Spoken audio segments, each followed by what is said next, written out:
So, ginanas na muna natin yung cake.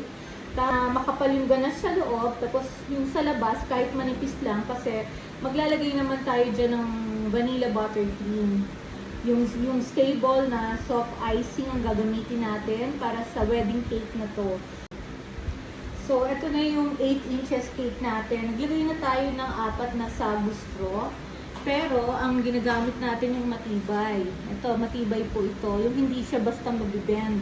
Kasi iba-ibang klase ang sagu straw. Meron pong malambot. Meron akong nabili na malambot. Delikado itong gamitin. Ito, sobrang lambot. Pag ganito, huwag nyo nang gamitin sa tiered cake nyo dahil delikado. Pang gitna lang siguro, pang hold pwede. Unlike nitong isa, hindi siya basta-basta nabibend. So, dito tayo lagi sa matibay. So, ito yung sinasabi ko sa inyong acrylic. So, nung naglagay na tayo ng straw, tinesting natin kung maayos at matibay yung pagkalagay natin. Ayan. Ayan, matibay po. Ayan. Kita niyo po? O, ayan. So, ganun po ang pag-assemble ng tiered cake. So, nag-decide ako na gawin ko na lang na 6 dowels. Yung support na straw sa ilalim ng 8 inches cake para lang to make sure lang na hindi talaga siya mag-collapse. Alam nyo naman, ang mudra nyo siguradista, pag magka-cut po kayo, lagi po kayong hindi nyo dapat po todo isasagad, medyo meron maliit na inch dun sa ibabaw ng cake at sa straw. Yan po, makikita nyo yung gunting ko, yan. Tapos, yan na po, aangatin nyo po ng konti yung straw, then cut. Okay. Yung iba po, kinukuha nila yung size ng height ng cake, tapos pinuputol nila sa labas. Pwede rin po yun. Kung saan po kayo mas madadalian, yun ang gawin nyo. Yan. Yan po yung ibabaw niya. Tapos mamaya meron pa pong isa sa gitna. So, ito po yung 6 inches na cake board na binutasan natin kanina. So, ito po yung dowel, magiging center dowel. Kailangan po, pag ano kayo, sigurado po na madulas yung pagkapasok niya dun sa pinakabutas. Dahil, pag medyo fit na fit po yan, may hirapan po. Alam nyo na, kailangan po eksaktong-eksakto. Yan. Kailangan dumudulas siya para hindi kayo mahirapan. Kasi, nakakatawa, no? Kayo ang nag-isip niyan, hindi ako. Tapos ito po, babalutan po natin to ng foil para po itong likuran niya hindi po dumikit sa cake. So, ito yung second layer ng wedding cake. Nilagyan na natin siya ng ganache. So, medyo manipis lang muna yung pagkalagay natin. Pero mamaya may second coating pa tayo dyan para lang magpantay. Pero, pwede rin naman na hindi na tayo mag-second coating dahil lalagyan naman natin to ng buttercream at mako-cover din naman yan. So, may option kayo palagi. So, ako kasi mas gusto ko talaga yung medyo pinakapalan ko yung ganache para mas matibay yung cake. So, ito na po yung pinaka-top tier. Nilagyan natin ng stick dahil alam naman natin pag mas maliit ang cake, mas mahirap siyang lagyan ng ganache or ng frosting. So, kung ano pa yung maliit, yun pa talaga yung mahirap gawin. So, nilagyan natin siya ng stick para lang i-secure siya, hindi siya galaw ng galaw. Tapos, pag natapos natin siyang lagyan ng ganache, lalagay natin siya sa chiller. Tapos, mag-a-assemble na tayo ng cake. Sana may natututunan po kayo.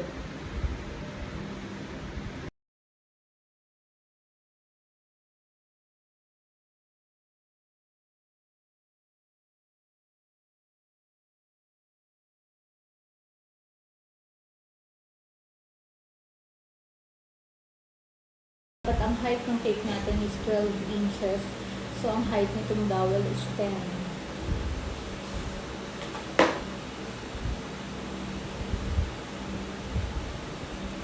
Pag nilalagay natin siya pababa, kailangan tinitwist natin siyang paiko. Make sure lang na baon at lapat na lapat. So, ito, nakapatong na po yung second tier. Nilalagyan lang po natin ng gana, sinisil po natin yung pinaka-dowel niya para secure na secure. Tapos ilalagay na po natin yung third tier. Tapos tsaka tayo maglalagay ng stable soft icing sa labas ng cake. Okay. Kasi nga pag soft icing ang gamit, mas madali siyang lagyan ng icing kung magkakakabit na yung cake. Kesa yung mag-icing ka muna, tapos ipapatong mo. Maraming method akong natutunan. Pag yung icing is matigas o pag fondant, okay lang na ipapatong mo siya pa isa-isa.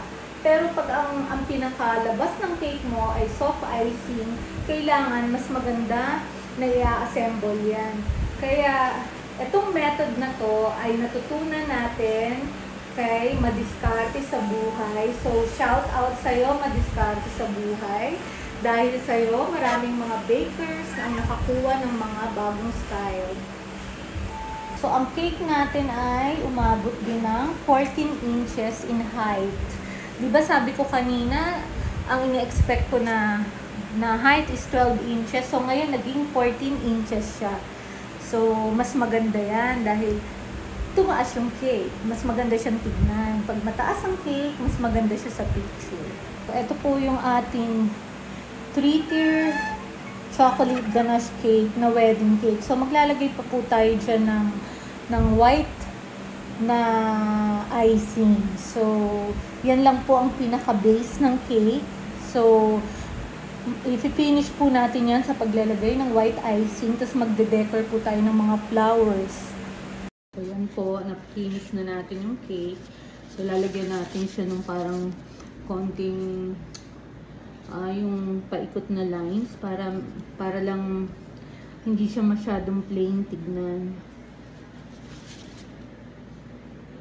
Yan po. Dahan lang, magaang lang ang kamay. Okay, pagdating sa taas, dahan-dahan. Ikot lang po. Alam niyo naman, pag soft icing, mabilis siyang magkaroon ng bubbles. So, ang gagawin natin, papatungan natin ulit. Uulitin natin itong second layer. Tapos, ito na lang baba, ang lalagyan natin ng parang design. Gagawin na lang natin sigurong plain itong taas. Tignan natin kung anong gagawin ko. Lagay lang tayo manipis.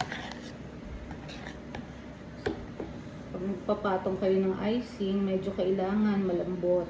Malambot yung sa labas para hindi kayo mahirapan magpakinis. Kasi pag malapot-lapot to sa labas, mahirapan kayong magpakinis.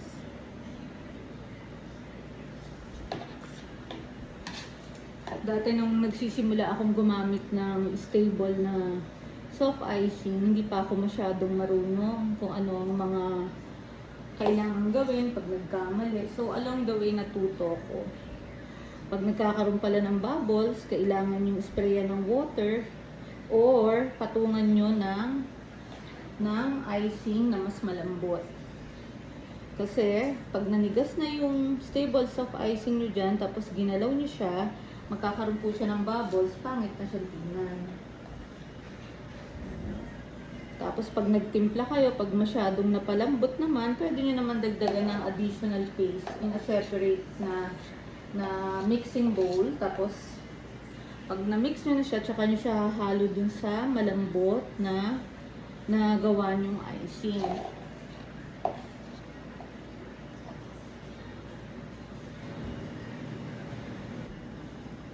Very light lang ang kamay, paikot.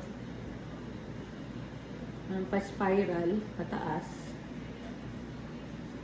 Kung masyadong madiin, tama lang na magkaroon lang siya ng konting mark sa icing. Para lang magkaroon ng effect yung cake.